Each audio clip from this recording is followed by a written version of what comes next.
Hello everyone. So today வீடியோவில் என்ன பார்க்க போகிறோம் அப்படின்னு வந்து பார்த்திங்கன்னா, தமிழ்நாடு பப்ளிக் சர்வீஸ் கமிஷன்லேருந்து வந்து பார்த்திங்கன்னா ஒரு புது நோட்டிஃபிகேஷன் வந்து ரிலீஸ் பண்ணியிருக்கிறாங்க. அதாவது combined civil service examination group 2 and 2A அதற்கான நோட்டிஃபிகேஷன் வந்து பார்த்தோன்னா they are released.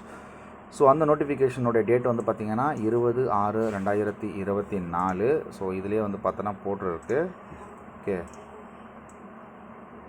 அன்றைக்கி தான் வந்து பார்த்தோன்னா இந்த நோட்டிஃபிகேஷனை ரிலீஸ் பண்ணியிருக்கிறாங்க. ஸோ இந்த நோட்டிஃபிகேஷனில் எத்தனை விதமான வேக்கன்சிஸ் இருக்குதுன்னு சொல்லிட்டு நம்ம இதில் பார்த்துக்கலாம். அதுக்கு முன்னாடி அதனுடைய இம்பார்ட்டன்ட் டேட்ஸ்ன்னு சொல்லிட்டு கொடுத்துருக்குறாங்க. ஸோ அதை நம்ம பார்த்துக்கலாம். ஸோ டேட் ஆஃப் நோட்டிஃபிகேஷன் அப்படின்றது நம்ம முன்னாடி சொன்னது போல் 20/6/2024.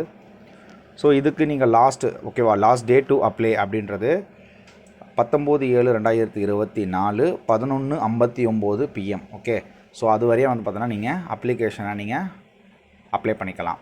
ஸோ அப்ளிகேஷனை ஒரு வேளை நீங்கள் ஏதாவது தப்பாக நீங்கள் ஃபீட் பண்ணிட்டீங்க அப்படின்றது பட்சத்தில் ஸோ அதுக்குமே வந்து பார்த்தோன்னா அப்ளிகேஷன் கரெக்ஷன் விண்டோ பீரியடுன்னு சொல்லிட்டு 24/7/2024 அதிலிருந்து 26/7/2024 வரை வந்து பார்த்தோன்னா டைம் கொடுக்குறாங்க for any correction you have already done. Okay, or any mistake you already done, so you can correct. So அதுக்கப்புறம் date and time of the preliminary examination. So prelims எப்போது என்றைக்கு இருக்கும்னு சொல்லிக்கிறாங்க. செப்டம்பர் 14 வந்து பார்த்தோன்னா உங்களுக்கு ஓகே ஃபோர்நூன், அதாவது 9:30லேருந்து 12:30 மணி அது எப்பயுமே நடக்கக்கூடிய டிஎன்பிஎஸ்சி பீரியடில் தான் உங்களுக்கு நடக்கும். ஸோ காலை வேளையில் தான் வந்து பார்த்தோன்னா உங்களுக்கு நடக்கும். ஸோ அடுத்தது இதில் இம்பார்ட்டண்ட்டாக நம்ம பார்க்க வேண்டியது வந்து பார்த்திங்கன்னா, இங்கே பாருங்கள் பேண்ட் ஐட்டம்ஸ்னு சொல்லிட்டு நல்ல தடவை போட்டிருக்கிறாங்க. ஓகே, பென்ட்ரைவோ இல்லை ஸ்மார்ட் டிவைஸஸோ கேல்குலேட்டரோ ஸோ எதுவுமே வந்து பார்த்தோன்னா உள்ள அலோடு கிடையாது. So post and vacancies, so இதுதான் ரொம்ப ரொம்ப முக்கியம். மொத்தமே வந்து பார்த்திங்கன்னா கிட்டத்தட்ட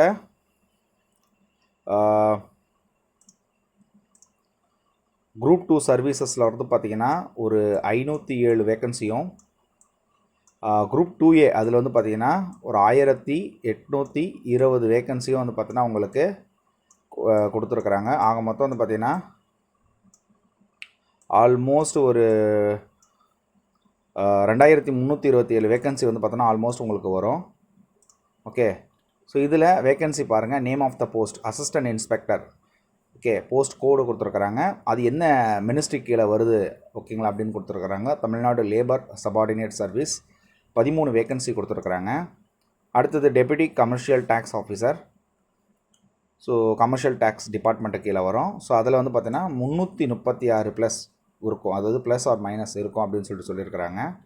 அடுத்தது ஜூனியர் எம்ப்ளாய்மெண்ட் ஆஃபீஸர் நான் டிஃபரெண்ட்லி ஏபிள். ஓகேவா, ஸோ அதுலேயே வந்து பார்த்தீங்கன்னா டிஃபரெண்ட்லி ஏபிள்னு இருக்குது, அதாவது ஊனமுற்றவர்கள் இருக்கிறாங்க. ஸோ அவங்களுக்கான ரிசர்வேஷன் வந்து பார்த்தோன்னா அதில் இருக்குது. ஸோ அது இல்லாத ஒரு கேட்டகரி தான் இது ஜூனியர் எம்ப்ளாய்மெண்ட் ஆஃபீஸர் நான் டிஃபரெண்ட்லி ஏபிள்டு. ஓகே, ஸோ இதில் உங்களுக்கு ஒரு 5 வேக்கன்சி இந்த மாதிரி நிறைய விதமான வேக்கன்சி பாருங்கள். ப்ரொபேஷன் ஆஃபீஸர் அப்படின்னு சொல்லிட்டு கொடுத்துருக்குறாங்க.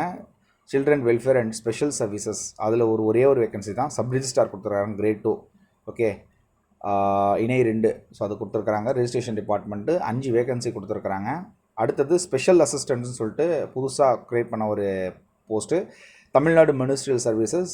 ஓகே, டிவிஏசி கீழே வரும், அதாவது department of directorate of vigilance and anti corruption board. So அதில் வந்து பார்த்திங்கன்னா 2 வேக்கன்சி கொடுத்துருக்குறாங்க.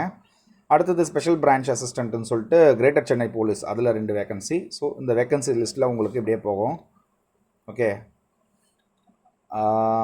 அது மாதிரி பாருங்க. ஏஎஸ்ஓ இன் Tamil Nadu secretary service Tamil Nadu public service commission. Okay, டிஎன்பிஎஸ்சிலே வந்து நீங்கள் ஒர்க் பண்ணோம் அப்படின்னா இதில் ஒர்க் பண்ணிக்கலாம். ஸோ 3 வேக்கன்சி கொடுத்துருக்குறாங்க. ஸோ இதில் டோட்டலாக 507 வேக்கன்சி கொடுத்துருக்குறாங்க. அடுத்தது குரூப் 2A. இந்த குரூப் 2A பொறுத்தவரை வந்து பார்த்திங்கன்னா கிட்டத்தட்ட நிறைய விதமான வேக்கன்சி கொடுத்துருக்காங்க பாருங்கள். Personal assistant to chairman and managing director. எதுக்குன்னா Tamil Nadu power finance and infrastructure development corporation. So அதில் ஒரே ஒரு வேக்கன்சி தான் கொடுத்துருக்குறாங்க.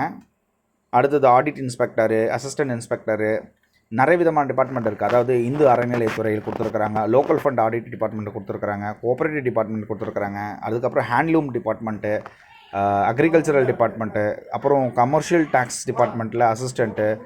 ஸோ நிறைய விதமான வேக்கன்சிஸ் கொடுத்துருக்காங்க பாருங்கள். ரெவென்யூ டிபார்ட்மெண்ட்டில் அசிஸ்டண்ட். ஓகே, அசிஸ்டண்ட் போஸ்ட் இன் ரெவென்யூ டிபார்ட்மெண்ட். ஸோ அது நிறைய கொடுத்துருக்குறாங்க. எல்லாமே வந்து பார்த்தோன்னா அசிஸ்டன்ட் தான். நீங்கள் ரேஷன் ஆஃபீஸில் ஒர்க் பண்ணலாம், இண்டஸ்ட்ரீஸ் அண்ட் காமர்ஸு, போலீஸில் வந்து அசிஸ்டண்ட்டு, ரிஜிஸ்ட்ரேஷன் டிபார்ட்மெண்ட்டு, ஆர்டிஓ, இந்த மாதிரி நிறைய விதமான இடத்துல வந்து பார்த்தீங்கன்னா நீங்கள் ஒர்க் பண்ணிக்கலாம். ஓகேங்களா? 1820. ஸோ டோட்டலாக வந்து பார்த்தீங்கன்னா ஒரு 2327 வேகன்சி வந்து பார்த்தீங்கன்னா கொடுத்துருக்குறாங்க. ஸோ இதனுடைய ஏஜ் க்ரைட்டீரியா அப்படின்னு வந்து பார்த்தீங்கன்னா ப்ரொபேஷன் ஆஃபீஸருக்கு வந்து பார்த்தீங்கன்னா மினிமம் வந்து பார்த்தீங்கன்னா 26 வயசு இருக்கணும், மேக்ஸிமம் 42 வயசு. ஸோ அதுலேயே வந்து பார்த்தீங்கன்னா persons with benchmark disability and ex service man, destitute widow. Okay, so அவங்களுக்குலாம் வந்து பார்த்தோன்னா அவங்களுக்கு ஏற்ற மாதிரி வந்து பார்த்தோன்னா ஏஜ் க்ரைட்டீரியாஸ் கொடுத்துருக்குறாங்க. டெப்யூட்டி கமர்ஷியல் டேக்ஸ் ஆஃபீஸருக்கு மினிமம் 18 வயசும் மேக்ஸிமம் 32 வயசுன்னு சொல்லிட்டு வந்து பார்த்தோன்னா இருக்கணும். ஓகே, அடுத்தது ஃபாரஸ்டரு. ஓகே, சப் ரிஜிஸ்ட்ராருக்கு கொடுத்துருக்குறாங்க. அசிஸ்டன்ட் இன்ஸ்பெக்டருக்கு என்னென்ன ஏஜஸ்ன்னு சொல்லிட்டு கொடுத்துருக்குறாங்க. ஸோ நீங்கள் அதை பார்த்துக்கலாம். ஓகே, இந்த நோட்டிஃபிகேஷனை டிஸ்கிரிப்ஷனில் லிங்க்கில் நான் கொடுத்துருக்குறேன், நீங்கள் பார்த்துக்கலாம். ஓகே, அடுத்தது நம்ம முக்கியமாக பார்க்க வேண்டியது எஜுகேஷ்னல் குவாலிஃபிகேஷன். ஸோ ஓகே, இந்த ப்ரொபேஷன் ஆஃபீஸர் நீங்கள் இது பண்ணோம் அப்படின்னா any degree in arts and science, ஆர்ட்ஸ்லேயே இருக்கலாம் இல்லை சயின்ஸ்லேயே இருக்கலாம், எனி டிகிரி. சிலதுக்குலாம் வந்து பார்த்தோன்னா ப்ரிஃபரன்ஷியல். ஓகேவா, ஃபஸ்ட் ப்ரிஃபரன்ஸ் இதுக்கு தான் நாங்கள் கொடுப்போம், செகண்ட் இதுக்கு தான் கொடுப்போம் அப்படின்னு சொல்லிட்டு கொடுத்துருப்பாங்க. இப்போ பாருங்கள், டெப்யூட்டி கமர்ஷியல் டேக்ஸ் ஆஃபீஸர் அப்படின்னு வந்து பார்த்தீங்கன்னா இதுக்கு ஓகே இதுக்கு என்ன கொடுத்துருக்குறாங்க அப்படின்னு வந்து பார்த்தீங்கன்னா must possess the degree of BA, BSc or BCom. ஓகேங்களா, இல்லை அப்படின்னா கீழே இருக்கக்கூடிய இந்த டிகிரிஸில் ஏதாவது நீங்கள் கம்பைண்டாக படிச்சிருக்கணும் அப்படின்றத கொடுத்துருக்குறாங்க. ஓகே, அடுத்தது junior employment officer must possess a degree. Maximum வந்து பார்த்தோன்னா இதில் இருக்கக்கூடிய எல்லா வேகன்சிலையுமே எனி டிகிரி தான் நீங்கள் படிக்கிற மாதிரி இருக்கும். ஓகேங்களா, மேக்ஸிமம் அப்படி தான் இருக்கும். சிலதுக்கு மட்டும் வந்து பார்த்தோன்னா நீங்கள் லா படிக்கிற மாதிரி இருக்கும், சிலதுக்கு வந்து பார்த்திங்கன்னா நீங்கள் ஸ்பெஷலிஸ்ட் ஸ்டடீஸ் படிக்கிற மாதிரி இருக்கும். அதுக்கு தான் தவிர அது வருங்க. இதெல்லாம் வந்து பார்த்தோன்னா ஸ்பெஷலிஸ்ட் ஸ்டடி, இன்ஜினியரிங்கு, இந்த சயின்ஸ் பேக்ரவுண்டில் இருக்கக்கூடியவங்க மட்டும் தான் இந்த ஃபாரஸ்டர் வந்து பார்த்தோன்னா எழுத முடியும். ஓகே, ஸோ அடுத்தது வந்து பார்த்திங்கன்னா பர்சனல் கிளர்க்கு, மேல் வார்டன். ஸோ இதெல்லாம் சிலது மட்டும்தான் நீங்கள் வந்து பார்த்தோன்னா ப்ரிஃபரன்ஷியல், அதாவது இந்த ஸ்டடீஸ் படித்தவங்க மட்டும் தான் போட முடியும்னு சிலது இருக்குது. ஓகேங்களா, ஸோ அடுத்தது பாருங்க, கோஆப்ரேட்டிவ் டிபார்ட்மெண்ட்லாம் வந்து சேர்ந்ததுன்னா நிறைய பேர் அந்த கோஆப்ரேட்டிவ் டிபார்ட்மெண்ட் மூலமாக நடத்தக்கூடிய ட்ரைனிங் போய் அதை போய் முடிச்சிருக்கோம், அந்த ஸ்டடீஸை முடிச்சிருக்கணும். ஸோ அவங்க மட்டும் தான் எலிஜிபிள்ஸ் ஆகுவாங்க இதில். ஸோ அடுத்தது இங்கே பாருங்கள், சப்போர்ட்டிங் டாக்குமெண்ட்ஸ் அப்படின்னு சொல்லி சிலது கொடுத்துருக்குறாங்க.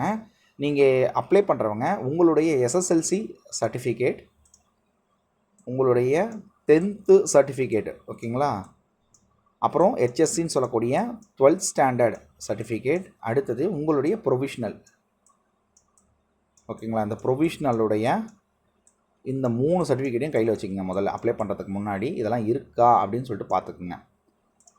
ஓகே, அடுத்தது உங்களுடைய என்ன சொல்கிறதுங்க, உங்களுடைய ஆக்டிவாக இருக்கக்கூடிய mail ID and mobile number. Okay, so இதெல்லாமே வந்து பார்த்தீங்கன்னா கையில் இருக்கிற மாதிரி பார்த்துங்க. இன்கேஸ் நீங்கள் வந்து பார்த்திங்கன்னா தமிழ் மீடியத்தில் படித்த ஆளாக இருந்தீங்கன்னா அப்படின்னு வந்து பார்த்திங்கன்னா டிகிரி வரையும் தமிழ் மீடியத்தில் படிச்சுக்கிறீங்க அப்படின்னா தமிழ் மீடியத்தில் படித்ததுக்கான அந்த சான்றிதழை வந்து பார்த்தோன்னா நீங்கள் இதில் அப்லோட் பண்ணுற மாதிரி இருக்கும். ஸோ அதுக்கான ஃபார்மேட்டுமே வந்து பார்த்தோன்னா டிஎன்பிஎஸ்சி தரப்பில் வந்து கொடுக்கப்பட்டிருக்கு. நீங்கள் ஆன்லைன்லேயே வந்து பார்த்தோன்னா அதை அப்ளை பண்ணி வாங்கிக்கலாம். அடுத்தது மெடிக்கல் அண்ட் ஃபிசிக்கல் ஸ்டாண்டர்ட்ஸ்னு வந்து பார்த்திங்கன்னா சிலத்துக்கு கொடுத்துருக்குறாங்க. For the post of other than the forester அப்படின்னு வந்து பார்த்திங்கன்னா சிலத்துக்கு கொடுத்துருக்குறாங்க. அதாவது என்னென்ன அப்படின்றத நான் இதில் உங்களுக்கு சொல்லிக்கிறேன். ஓகே, அப்படியே இருங்க. ஸோ அடுத்தது அவங்களுக்கான அதாவது கண் பார்வை எந்த அளவுக்கு இருக்குது அப்படின்றதுக்கு visual activity of the candidate selected for the post. இந்த போஸ்ட்டுக்குலாம் வந்து பார்த்தோன்னா பார்வை திறன் அதிகமாக இருக்கணும் அப்படின்னு சொல்லிட்டு போட்டிருக்கிறாங்க. அடுத்து மேலாக இருந்ததுன்னா ஃபாரஸ்டர், இதெல்லாம் வந்து பார்த்தோன்னா குறிப்பிட்ட விதமான போஸ்டர்ஸ்க்கு மட்டும்தான். ஓகேங்களா, அப்புறம் நாலேஜ் இன் தமிழ் கண்டிப்பாக இருக்கணும், ஏன்னா தமிழ்நாடு பப்ளிக் சர்வீஸ் கமிஷன் நடத்தக்கூடிய ஒரு எக்ஸாம்ஸு. அதே போல் persons professing Hindu religion alone eligible for the post of audit inspector and assistant. So Hindu religion நீங்கள் ப்ரொஃபஷனாக கொடுக்குறீங்க அப்படின்னா அது உள்ளே கேட்குங்க. பர்சன்ஸ் ப்ரொஃபஸிங் ஹிந்து ரிலிஜன் அப்படின்னு கேட்டிங்கன்னா அதில் எஸ் கொடுத்துருங்க. இந்து அறநிலையத்துறையில் வந்து பார்த்தோன்னா உங்களுக்கான வேகன்சி வந்து பார்த்தோன்னா அதுக்காக நீங்கள் ஒரு வேளை செலக்ட் ஆகிக்கிறீங்க அப்படின்னா அதுக்காக உங்களுக்கு ஒதுக்கப்படும்.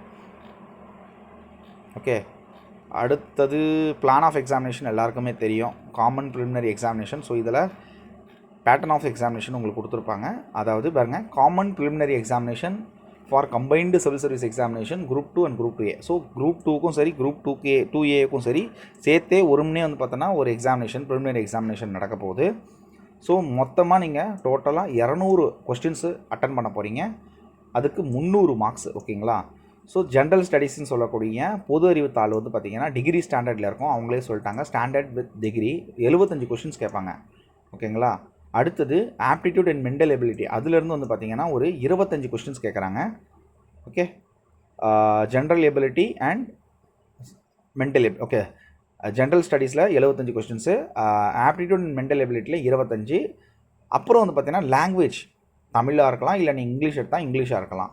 அதில் எஸ்எஸ்எல்சி ஸ்டாண்டர்ட்ஸில் தான் அவங்க கொஸ்டின்ஸ் கேட்பாங்க. அதில் 100. மொத்தம் வந்து பார்த்தோன்னா 200 கொஸ்டின், ஒவ்வொன்றுக்கும் 1.5 மார்க்கு. ஸோ 300 மார்க்ஸ்ன்றது உங்களுக்கு வரும். ஸோ இது மினிமம் குவாலிஃபைங்னு வந்து பார்த்திங்கன்னா 90. இதில் மொத்தமாக வந்து பார்த்தீங்கன்னா அப்ஜெக்டிவ் டைப்பில் தான் உங்களுக்கு இருக்க போகுது. ஓஎம்ஆரில் நீங்கள் ஷேர் பண்ணுற மாதிரி தான் இருக்கும். ஸோ அதை முடிச்சுட்டு நீங்கள் வந்தீங்கன்னா உங்களுக்கு main examination for group 2 service அது எப்படி இருக்க போகுது அப்படின்னு வந்து பார்த்தீங்கன்னா 2 பேப்பர் உங்களுக்கு இருக்கும். அதாவது தமிழ் எலிஜிபிலிட்டி டெஸ்ட். ஓகேங்களா, தமிழ் எலிஜிபிலிட்டி டெஸ்ட் எழுதுவீங்க, எஸ்எஸ்எல்சி ஸ்டாண்டர்ட்ஸில் தான் இருக்கும். 100 மார்க்குக்கு எழுதுவீங்க, 3 மணி நேரம் எழுதுவீங்க. ஓகேங்களா. அடுத்தது ஜென்ரல் ஸ்டடீஸ்ன்னு சொல்லக்கூடிய 2வது பேப்பர் வந்து பார்த்தீங்கன்னா எழுதுவீங்க, அது டிகிரி ஸ்டாண்டர்டில் இருக்கும். 300 மார்க்குக்கு எழுதுவீங்க. ஓகேங்களா, 300 மொத்தம் 300 மார்க்ஸு, அது ஒரு 3 மணி நேரம். ஸோ நீங்கள் மேலே எழுதுன அந்த தமிழுக்கான 100 மார்க்கில் 40% வந்து எடுத்திங்கன்னா அதில் நீங்கள் மினிமம் குவாலிஃபையிங். ஓகேங்களா, இது எல்லாமே வந்து பார்த்தீங்கன்னா உங்களுக்கு டிஸ்கிரிப்டிவ் பேட்டர்னில் நடக்கும். ஓகேங்களா. அடுத்தது இது மேலே பார்த்தது நம்ம main examination for group 2 services. அடுத்தது main examination services for group 2A சர்வீசஸில் வந்து பார்த்திங்கன்னா உங்களுக்கு பேட்டர்னே வேறு. அதாவது அதுலேயுமே வந்து பார்த்தோன்னா 2 பேப்பர் தான். ஆனால் பேப்பர் 1ல் தமிழ் எலிஜிபிலிட்டி டெஸ்ட் எஸ்எஸ்எல்சி ஸ்டாண்டர்ட்ஸில் 100 மார்க்கு 3 மணி நேரத்துக்கு நடக்கும். அதில் 40 நீங்கள் எடுத்தால் போதுமானது. டிஸ்கிரிப்டிவ் பேப்பரில் தான். ஓகேவா, அதுவும் வந்து பார்த்தீங்கன்னா டைப் ஆஃப் டிஸ்கிரிப்டிவ். இது வந்து பார்த்தீங்கன்னா டிஸ்கிரிப்டிவ். அடுத்தது பேப்பர் 2 வந்து பார்த்தோன்னா 3 விதமாக பிடிச்சிருக்கிறாங்க, ஏபிசின்னு சொல்லிட்டு. ஏல வந்து பார்த்தீங்கன்னா ஜென்ரல் ஸ்டடீஸ், பியில் வந்து பார்த்தீங்கன்னா ஜென்ரல் இன்டெலிஜென்ஸ் அண்ட் ரீசனிங்காகவும், சியில் வந்து பார்த்தீங்கன்னா ஜென்ரல் தமிழ், ஓகேவா, அல்லது ஜென்ரல் இங்கிலீஷ் அப்படின்னு சொல்லிட்டு பிடிச்சிருக்கிறாங்க. இந்த மேலே இருக்கக்கூடிய ஜென்ரல் ஸ்டடீஸில் வந்து பார்த்திங்கன்னா டிகிரி ஸ்டாண்டர்டில் 100 கொஸ்டின்ஸ் கேட்பாங்க. அடுத்தது ஜென்ரல் இன்டெலிஜென்ஸ் அண்ட் ரீசனிங்கில் வந்து பார்த்தோன்னா 40 கொஸ்டினும், லாங்குவேஜில் வந்து பார்த்திங்கன்னா ஒரு 60 கொஸ்டினும். ஸோ இது வந்து பார்த்தீங்கன்னா இது ஒரு 100 மார்க், 40 60 100, மேலே ஒரு டிகிரி 100. ஓகே, மொத்தம் இது 200 மார்க்கு. ஓகேங்களா. ஸோ இதில் வந்து பார்த்தீங்கன்னா 200 மார்க்குக்கு நீங்கள் எழுதுவீங்க. 200 கொஸ்டின்ஸு 300 மார்க்குக்கு 3 மணி நேரத்துக்கு நீங்கள் எழுதுவீங்க. இது வந்து பார்த்திங்கன்னா முழுக்க உங்களுக்கு அப்ஜெக்டிவ். மேலே எழுதக்கூடிய தமிழ் எலிஜிபிலிட்டி டெஸ்ட்டு டிஸ்கிரிப்டிவ், இது அப்ஜெக்டிவ். ஓகேங்களா. ஸோ அப்ஜெக்டிவ் அது மட்டும் இல்லாமல் அவங்க என்ன சொல்லிக்கிறாங்க பாருங்கள், objective based computer based test சொல்லிட்டாங்க, சிபிடி. அதாவது கம்ப்யூட்டரில் நீங்கள் கிளிக் பண்ணுற மாதிரி தான் இருக்கும். ஓகேங்களா, அப்போ பார்த்துக்குங்க. ஸோ கொஸ்டின்ஸ் எல்லாமே வந்து பார்த்தோன்னா போத் இங்கிலீஷ் அண்ட் தமிழில் தான் இருக்கும். அடுத்தது the answer sheet of the paper 2 of the main examination of the group 2 and group 2A will be valid. Okay, நீங்கள் பேப்பர் 1 கரெக்டாக எழுதி அதில் நீங்கள் நல்ல குவாலிஃபைங் மார்க் வாங்கினா மட்டும்தான் பேப்பர் 2வை கரெக்ட் பண்ணுவோம் அப்படின்னு சொல்லிட்டு தான் இதில் சொல்லியிருக்கிறாங்க. ஓகே, அடுத்தது ரிசர்வேஷன் பற்றி நான் சொல்லியிருக்கிறாங்க. ஸோ ஆல் கம்யூனிகேஷன்ஸ், உங்களுக்கு ஏதாவது இதில் எதனா சேஞ்சஸ் இருக்குது, உங்கள் இதில் எதனா சேஞ்சஸ் இருக்குன்னா, ஸோ நீங்கள் கொடுத்துருக்கக்கூடிய ஏதாவது டீட்டெயில்ஸ் எல்லாமே வந்து பார்த்தீங்கன்னா கரெக்டாக இருந்தால் தான் அதில் வந்து பார்த்தீங்கன்னா உங்களுக்கு இன்டிமேட் பண்ணுவாங்க அப்படின்னு சொல்லியிருக்கிறாங்க. ஸோ அடுத்தது எப்படி வந்து பார்த்தோன்னா அப்ளை பண்ணோம், ஏது பண்ணணும்னு சொல்லிட்டு நிறைய கொடுத்துருப்பாங்க. ஸோ இதெல்லாம் நம்மளுக்கு தேவையில்லாது, இது எல்லா எக்ஸாமினேஷனுக்கும் கொடுக்கறது தான். அப்புறம் சென்டர்ஸ் கொடுத்துருக்குறாங்க. ஓகே, அடுத்தது சிலபஸ் வரும். இவங்களே வந்து பார்த்தோன்னா நோட்டிஃபிகேஷனில் கொடுத்துருக்கக்கூடிய சிலபஸையும் வந்து பார்த்தோன்னா எல்லோரும் ஃபாலோ பண்ணுங்கள். ஏன்னா அவங்க கொடுக்கக்கூடிய நோட்டிஃபிகேஷன் தான் இது. ஸோ அதில் நீங்கள் ஃபாலோ பண்ணாலே போதுமானது. இதை கொடுத்துருக்குறாங்க பாருங்கள்.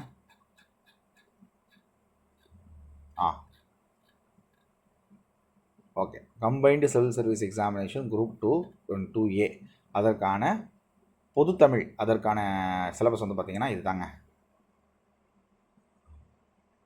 பிழை திருத்தம் இவ்வளோ தான். அடுத்தது பகுதி ஆல வந்து பார்த்திங்கன்னா இவ்வளோ தான். அதாவது நம்ம படிக்கிறோம் பார்த்திங்களா, அதுதான். அடுத்தது பகுதி ஈயில் வந்து பார்த்திங்கன்னா இவ்வளோ தான் நீங்கள் படிக்க போகிறீங்க. ஓகே, ஸோ அடுத்தது சிலபஸ் வந்து பார்த்திங்கன்னா இங்கே கொடுத்துருக்கக்கூடிய சிலபஸ் படி நீங்கள் படிங்க. தயவுசெய்து புக்ஸ் படி போகாதீங்க. சிலபஸில் இப்போ பாரதிதாசன் இருக்கிறாங்கன்னா அந்த பாரதிதாசன் 6லேருந்து 12ஆம் வகுப்பு வரைய இருக்கக்கூடிய எல்லா புக்ஸ்லையும் என்னென்னலாம் கவர் ஆகுதோ அதை மட்டும் படிங்க. அதே மாதிரி பாரதியார்னு சொன்னால் அந்த பாரதியாரை பற்றி கவர் ஆகக்கூடிய புத்தகத்தில் இருக்கக்கூடிய லெசன்ஸை படிங்க. அதுக்கப்புறம் பாரதியாரை பற்றி இருக்கக்கூடிய கொஞ்சம் இம்பார்ட்டண்டான பாப்புலரான ஃபேக்ட்ஸை மட்டும் படிங்க, ஓகேங்களா? அது மட்டுமே போதுமானது. ஸோ இது தமிழ். அடுத்தது இங்கிலீஷ் எடுத்துட்டிங்கன்னா இங்கிலீஷும் கொடுத்துருக்குறாங்க, ஓகேங்களா? ஸோ அதை நீங்கள் பார்த்துக்குங்க. அடுத்தது ஜென்ரல் ஸ்டடீஸை பொறுத்தவரை வந்து பார்த்திங்கன்னா உங்களுக்கு அதான் சயின்டிஃபிக் நாலேஜ் ஆஃப் த இதெல்லாம் வந்து பார்த்தீங்கன்னா புதுசாக கொடுத்துக்கிறது. நம்மளுக்கு ஆக்சுவலாக பார்க்குறது இதில் இருந்தால் சிலபஸே எல்லாருக்குமே இருக்கிறது. குரூப் 4லாம் பார்த்தீங்கன்னா இது குரூப் 2னால இதெல்லாம் எக்ஸ்ட்ரா ஆட் ஆகிருக்கு. Scientific knowledge and scientific temper இதெல்லாம். அடுத்தது கரண்ட் ஈவெண்ட்ஸ் அவங்களே கொடுத்துருக்காங்க. கரண்ட் ஈவெண்ட்ஸ் நீங்கள் இப்போ இதை பற்றிலாம் படிக்க தேவையில்லை. நீங்கள் படிக்கிறது நியூஸ் பேப்பரில் இம்பார்ட்டண்டாக வரக்கூட மட்டும் படிங்க, ஓகேங்களா? அடுத்தது லொக்கேஷன், இதுதான் ஜாகிரஃபி நம்ம புக்கில் இருக்கிறது தான். அப்புறம் க்ரீன் எனர்ஜி மட்டும் சேர்த்துருக்குறாங்க. இண்டஸ் வேலி சிவிலைசேஷன், பாமினி பேரரசு பாருங்க. இதிலேருந்து சிந்து சமவெளி நாகரிகத்திலேருந்து முதல்ல மராத்தாஸ் வரை தான் இருக்கும். இப்போது age of Vijayanagara and Bahmani பேரரசை பற்றிலாம் கொடுத்துருக்குறாங்க, ஓகேங்களா? ஸோ அதை பற்றி நீங்கள் தெரிஞ்சுக்குங்க. இதை முடிச்சிட்டிங்க அப்படின்னா மெயின் எக்ஸாமினேஷனுக்கு வருவீங்க. So group 2 and group 2A அதுக்கு வந்து பார்த்திங்கன்னா தமிழ் எலிஜிபிலிட்டி டெஸ்ட் இதில் தாங்க. இதான் தேர்வு. தமிழ்லேருந்து ஆங்கிலத்துக்கும் ஆங்கிலத்திலேருந்து தமிழுக்கும் மொழிபெயர்த்தல் இருக்கும். சுருக்கி வரைதல், பொருள் உணர்திறன், ஓகேங்களா? இவ்வளோ தாங்க இருக்கும். ரொம்ப ஈஸியாக தான் இருக்கும். பாடத்திட்டம் வந்து பார்த்திங்கன்னா இதுதான், ஓகேங்களா? ஓகே, அதுலேயே வந்து பார்த்திங்கன்னா குரூப் 2 சர்வீசஸ்க்கு மட்டும் எப்படி இருக்கும்னா பாருங்க, இதுதான் சிலபஸ். குரூப் 2 இதுக்கு இதுதான் சிலபஸ். ஜென்ரல் ஸ்டடீஸுக்கு எத்தனை யூனிட்டு? மொத்தம் 7 யூனிட் வருங்க, ஓகேங்களா? ஸோ 7 யூனிட்டுக்கான மாடர்ன் ஹிஸ்ட்ரி எல்லாமே அட்வென்ட் ஆஃப் யூரோப்பியன்ஸ்லேருந்து நீங்கள் படிப்பீங்க, ஓகேங்களா? எல்லாமே நீங்கள் படித்தது தாங்க இருக்கும். சிலது மட்டும் நீங்கள் எக்ஸ்ட்ரா படிக்கிற மாதிரி வரும், ஓகே? சிலபஸை நான் இதில் கொடுக்குறேன், ஓகேங்களா? அடுத்தது 2A, ஓகேங்களா? அதுக்கான சிலபஸும் இருக்கும். அது ஒரு 5 யூனிட்டு தாங்க. அந்த 5 யூனிட்லேருந்து தான் உங்களுக்கு கேள்விகள் கேட்கப்படும். அடுத்தது ஜென்ரல் இன்டெலிஜென்ஸ் ரீசனிங் சொன்னீங்களே, இதில் இருந்தால் கொஸ்டின்ஸ் இருக்கும். இந்த banking and railways and SSC prepare பண்ணுறவங்களுக்கு உங்களுக்கு இது ரொம்ப ரொம்ப ஈஸியாக இருக்கும். அதில் லாங்குவேஜ்லேருந்து இவ்வளோ தான், இது மட்டும்தான், okay? So friends, all the best. Be prepared and get clear whatever the examination is, and success is yours. Thank you.